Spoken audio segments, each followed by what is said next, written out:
Ayan mga igan ang papunta sa Oasis Place. Malamig ngayon ang panahon. Ngayong April 18, umaga at 6:10 ng umaga kami narito. Walking. Ang sarap ng simoy ng hangin. Ang linis ng hangin, tahimik ang kapaligiran. Oh, ang sarap sa katawan. Talagang walang ikukumpara kapag nature ang pinuntahan mo. Yan oh. Ang ganda. Wala kang makikita.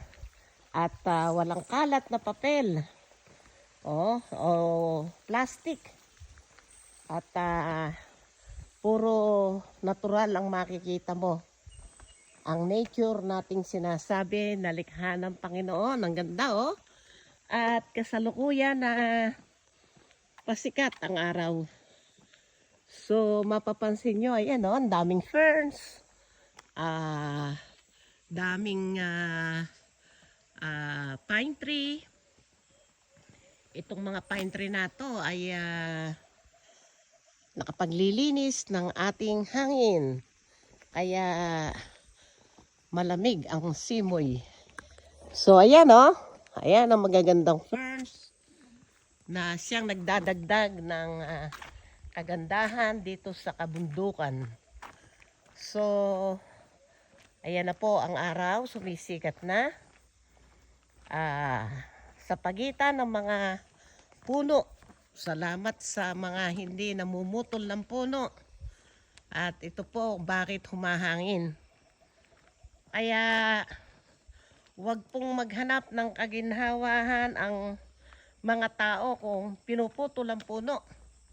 Dahil itong puno na to ang siyang nagpapalamig sa ating kapaligiran. Kaya ayan o, very natural. Ayan po ang mga puno. Kung puputulin po natin ito, you cannot help yourself sa init ng panahon. Huwag magre-reklamo kapag mainit dahil pinuputol ang puno. Kita nyo, ang ganda oh.